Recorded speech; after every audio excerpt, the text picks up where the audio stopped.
नमस्ते दोस्तों। तो एक बार आपका फिर से स्वागत है आपके अपने चैनल पर यानी कि सप्ता सागर डायरीज पर। मैंने जैसा कि बोला था कि मैंने बोला तो ये था कि मैं रोज़ शेयर करूँगी, लेकिन मुझे लगा कि बहुत ज़्यादा हो जाएगा आपके लिए भी और मेरे लिए भी। तो मैंने सोचा कि आज एक और ऐसा किस्सा शेयर करती हूँ जिसमें मैंने कुछ बहुत यादगार खाया था, जिसे मैं आज तक भूल नहीं पाती हूँ। तो आपको लग रहा होगा कि ये समय क्यों चुना।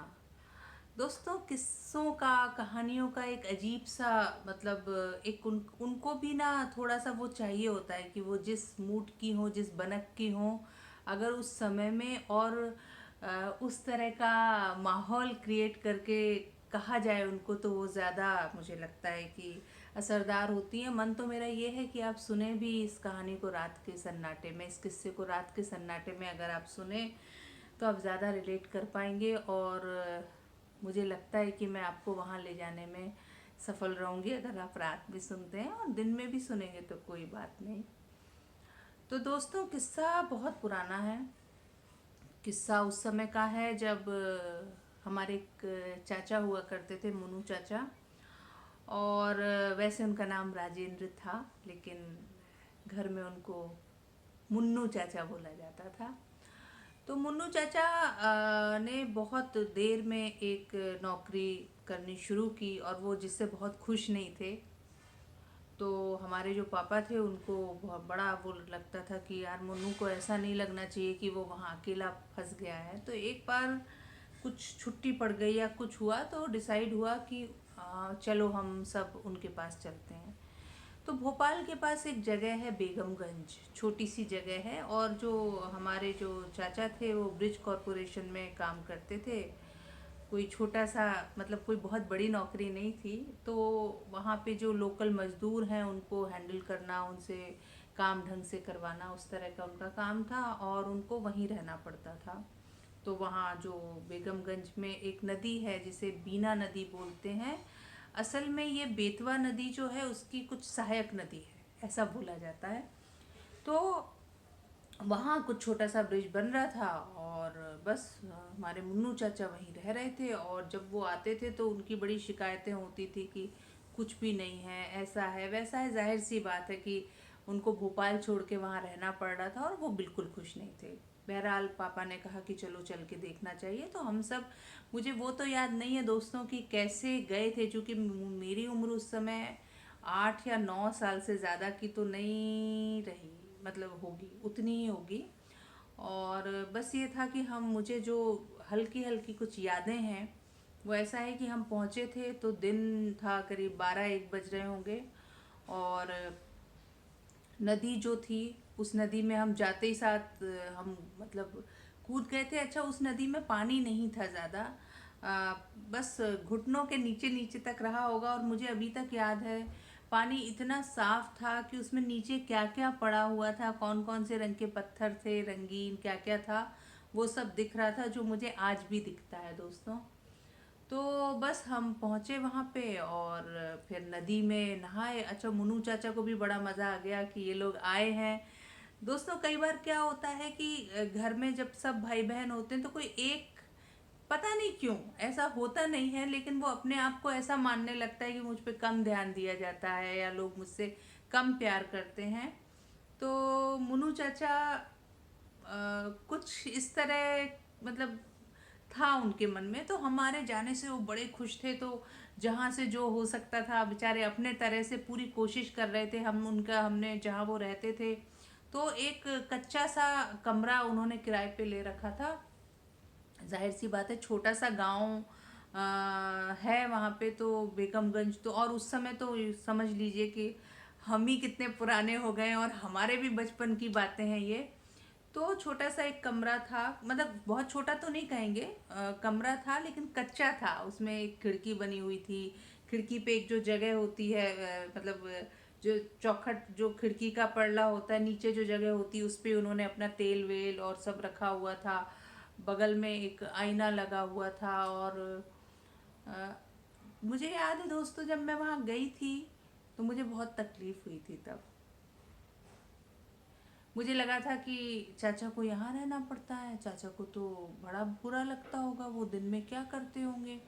फिर मैंने देखा बाहर जाके तो चाचा काम करवा रहे थे, और जो वहाँ के मजदूर थे वो उनसे ही पूछ के कि ये कर दें वो कर दें।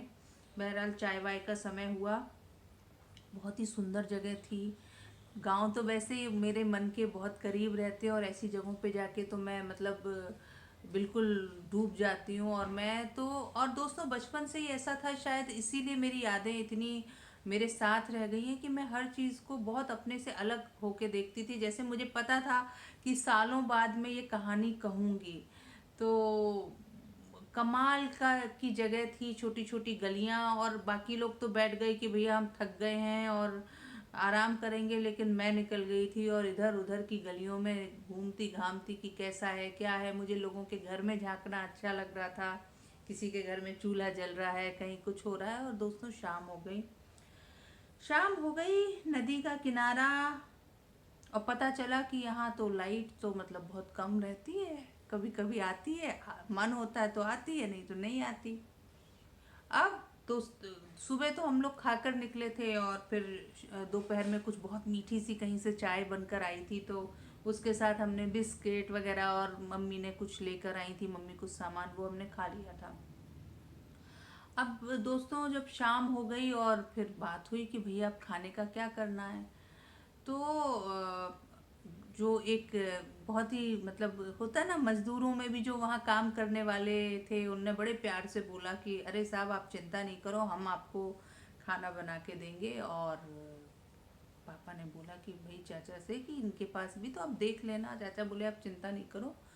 तो दोस्तों उसके साथ ही क्या किया गया कि पापा का ही आइडिया था कि वहीं पास में खेत में बैगन और जो जो सब्जियां थी उनको लाया गया। और लाइट थी नहीं, तो घर के ही बाहर, जो घर था उसके बाहर और नदी थोड़ी दूरी पे नदी दिख रही थी, वहाँ पे कुछ अलाव जैसा जलाया गया, चूल्हा, कुछ ईंटें वींटें रख के, ईंटों की तो कमी थी नहीं वहाँ पे, और जला लिया गया उसको। और उसमें बैगन, प्याज, टमाटर, लहसुन, मिर्च, मतलब जो कुछ था, और प्याज थोड़ी ज़्यादा सी, सबको भून लिया गया।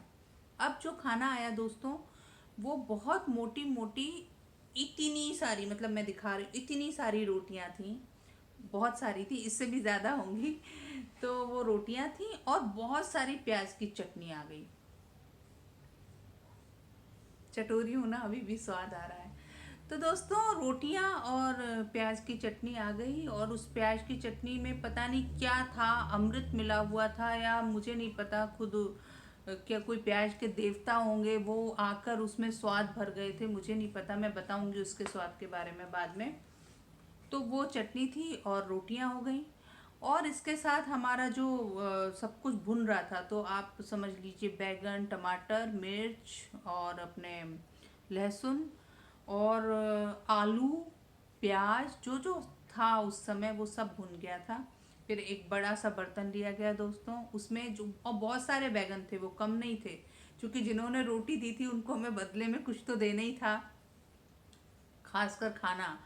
तो उन बैगन को छील के और उसको पूरा मिक्स कर लिया गया। फिर उसमें प्याज को, भुनी हुई प्याज को बिल्कुल तोड़ ताड़ के उसमें डाल लिया गया, टमाटर, लहसुन, हरी मिर्च, और टमाटर बहुत सारे थे दोस्तों, और नमक, और बस ऐसा एक मिक्सचर तैयार कर लिया गया।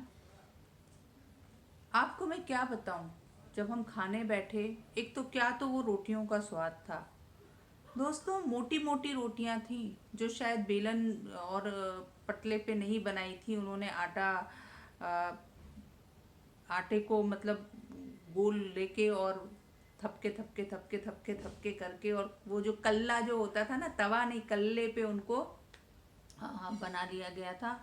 और रोटियां थी, और जो प्याज की चटनी थी उसमें मिर्च मतलब बेहिसाब मिर्च थी। लेकिन दोस्तों आज भी अगर मुझसे कोई कहे कि मैं पूरी ज़िंदगी उस प्याज की चटनी और रोटी से खाना खा लूँ, तो मैं खा लूँगी। हम अब चटनी बनाते हैं जिसमें धनिया भी होता है, पुदीना भी, उसमें कुछ भी नहीं था। मुझे नहीं पता भगवान उस प्याज की चटनी में क्या था, लेकिन वो जो प्याज की चटनी थी, वो जानलेवा थी। साथ में भरता था, और भरता कैसा था मैं बता चुकी हूँ। सारी भुनी चीज़ों को हमने मिक्स किया, उसको फोड़ फाड़ के कर लिया गया। बगल में आलू भी फोड़ लिए गए, आलू में कुछ सरसों के तेल का तड़का लगा दिया गया, और ऐसे भी आलू रख लिए गए। भुनी हुई प्याज को छील के बीच में रख लिया दोस्तों। और खाते वक्त ना हम में से कोई किसी से बात नहीं कर रहा था। मतलब भरता, ऐसे रोटी का टुकड़ा लीजिए आप, उसमें चटनी लगाइए, और भरता जितना लपेट सकते हैं लपेट के मुंह में उसको भर लीजिए, और फिर साथ में भुनी हुई प्याज को और भी खाना है तो खाइए दोस्तों। ऐसा लग रहा था जो देख के कि यार ये रोटियां कितनी इतनी मोटी मोटी रोटियां कौन कितना खाएगा। बाद में ये लग रहा था अरे कुछ और मिल जाए, कहीं और हो, इस तरह से भूख जागी थी दोस्तों। खाते वक्त मेरी निगाह जब ऊपर गई, पूरा आसमान जो था वो तारों से भरा हुआ था। बहुत सुंदर चांद दिख रहा था, और अंधेरे के उस पार बहती हुई नदी दिख रही थी। नदी में जो आवाज़ आ रही थी, नदी की कल कल जो बहती है नदी, उसकी आवाज़ आ रही थी। जहाँ पे हमने भूना था चीज़ों को, खाने को किया था, मतलब तैयार किया था, उस आग जब हवा लगती थी तो वो आग अभी बुझी नहीं थी। उसकी हल्की सी कुछ लपट उड़ उड़ जाती थी, चिट चिट चिट चिट करके। जो क्या बोलते हैं उसको, जो चिंगारियां हैं वो उड़ती थी और ऊपर तक जा रही थी। ऐसा लग रहा था तारे और वो चिंगारियां एक साथ मिलकर एक एक हो रहे हैं, सारा फर्क मिट रहा था दोस्तों। बहुत सुंदर रात थी, सच में बहुत सुंदर रात थी वो रात। मुझे नहीं पता मैं कभी भूल पाऊंगी या नहीं। या कई बार मैंने सुना है कि कहा जाता है कि जब आप नहीं होने ख़त्म होने वाले होते हो, या जब आप जाने वाले होते हो, तो आपको ज़िंदगी के कुछ बहुत खूबसूरत पल याद आते हैं। तो अब मैं सोचती हूँ तो मुझे वो जो एक किस्सा है, वो जो एक रात है, वो मुझे इस तरह से याद आती है कि मैं आपको बता नहीं सकती हूँ, और हमेशा मेरे साथ रहती है। जब भी मैं अपनी ज़िंदगी के कुछ बहुत सुंदर अनुभव याद करने की कोशिश करती हूँ तो वो रात याद आती है दोस्तों। और सोचिए क्या था उस रात में, कुछ भी नहीं था। बहुत बेसिक चीज़ें थी जिनसे हम दूर हो गए। अंधेरा था, सामने नदी थी, लाइट नहीं थी, बत्ती नहीं थी जिसे हम बोलते थे तब बत्ती नहीं है, तारे थे, आसमान था, धरती थी, और खेतों में उगी हुई बेसिक सी सब्जियां थीं। और जिसने उस रात को, मतलब वो, अब मैं शायद दुनिया में कहीं भी किसी भी बड़े से हिस्से में जाके, जाने कौन से बड़े होटल में भी खाना खा लूँ, तो भी वो जो सुख था वो तो नहीं मिलेगा, मिल ही नहीं सकता, है ना।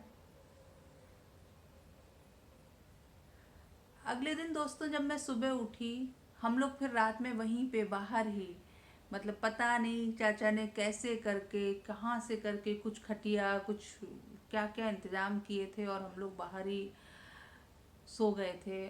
सुबह बहुत जल्दी जब रोशनी हो रही थी, बिल्कुल जो रात और सुबह, रात जा रही होती है और सुबह आ रही होती है, वो बहुत सुंदर।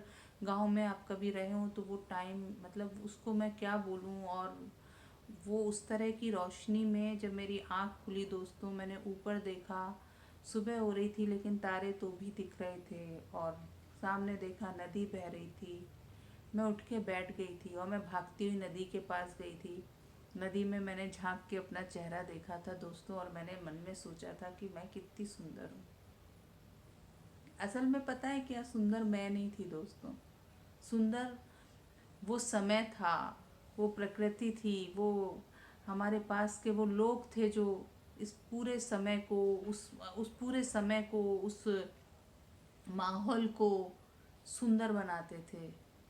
पापा थे, चाचा थे, बहुत सारे लोग थे, और प्रकृति थी, और बहुत बेसिक चीज़ें थी।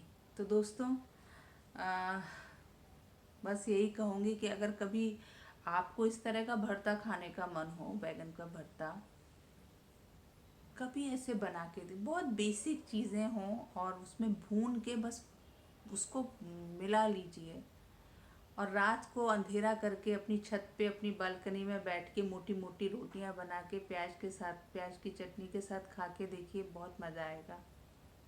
सच में।